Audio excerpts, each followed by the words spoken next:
Welcome to The Priority Shift, a podcast dedicated to focusing on your true priorities, both personal and professional, using the 80/20 method.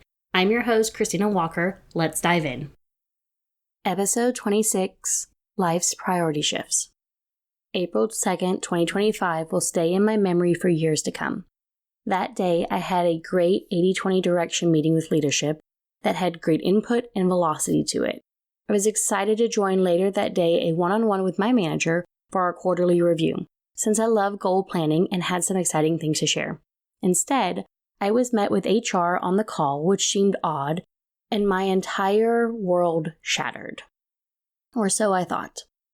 In a 10-minute span, I was told that I was laid off due to a restructuring, and this was my severance package, and someone else from HR would be reaching out with the next steps, and basically a call ended. I sat in shock. My husband was away on business trip, and I called him to share. Thankfully, he was already scheduled to be home that evening and was going to see if he could catch an earlier flight. He had already been looking because there was supposed to be tornadic weather around the same time as his original plane was landing.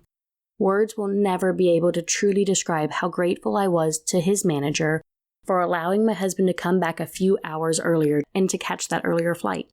My dad drove with me to pick up my husband that evening and bought me a $1 coffee from the 7-Eleven while his flight was coming in. That $1 cup of coffee in that moment felt too expensive for me to purchase with all the unknowns of losing over half of our income in an instant because a leader made a decision on paper. The next morning, my mom took me to breakfast because a group of her friends were getting together last minute due to the flooding, schools being closed, and electricity being out throughout the city. At that breakfast, I was reminded that I was not on my own and that I had physical people all around me that cared for me and that were going to get me through this storm. Between my husband and one of my closest friends, they helped me to get back on my feet. I can never thank Rebecca enough. We decided that I would take an intentional 3-month break. As my husband said, I had always wanted to do a sabbatical, and here was the chance. My nephew coined the term surprise sabbatical, and that's how I view it. I intentionally tried new things. I became a travel agent. I signed up with the school system to become a substitute teacher. I learned new skills and spent time with friends and family. It also opened the door to going back to Germany for 2 weeks and having a sibling trip with my brother. A special memory now since he is getting married and he is also expecting a child later this year. I also had interviews along the way with companies that ended up not being the right fit and continuing to learn more and more about myself along the way. A year later, I am actually mostly thankful for that leader's decision because it opened up doors and opportunities that I would have never looked for otherwise. Life gave me a priority shift, which is where the name of this business came from.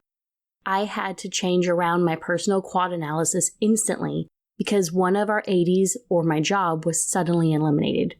We, of course, had to make cuts to our budget, but again, it was an easier process because I just ranked things and determined what were the 20s and the 80s for us. Some things were incredibly easy to cut quickly. Other things were a cut now, and let's see if we can re-add them later. But as I walk through this past year, I am reminded that the jobs are not the true 80s. They are a means to the end for an 80s in your life. Your friends and family that pick you up when life's waves gives you a rogue wave that makes you think you are sinking. This past weekend, there was a middle school bus crash claiming the lives of 2 8th graders students in our county. Those students were on their way to a competition this weekend to race a small green-powered car that they had built. My heart aches for those families of the students left behind and their friends. It's again a somber reminder to me that the true 80s in life are not easily replaced. Unlike my job loss, these families will always feel the hole in the space missing of their loved ones. This week, my hope is that you focus on those 80s that are truly important, the things that are not easily replaced or cannot be replaced at all.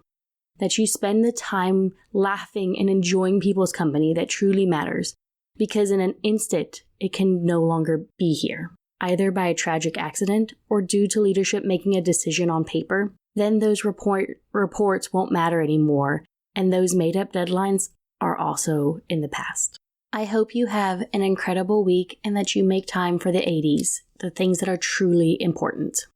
Thanks for listening, and make sure to leave us a 5-star review on your favorite listening platform, and share this with a friend, colleague, or manager. Find more info at PriorityShiftSolutions.com and reach out to Christina directly to get started with coaching and applying the 80-20 method.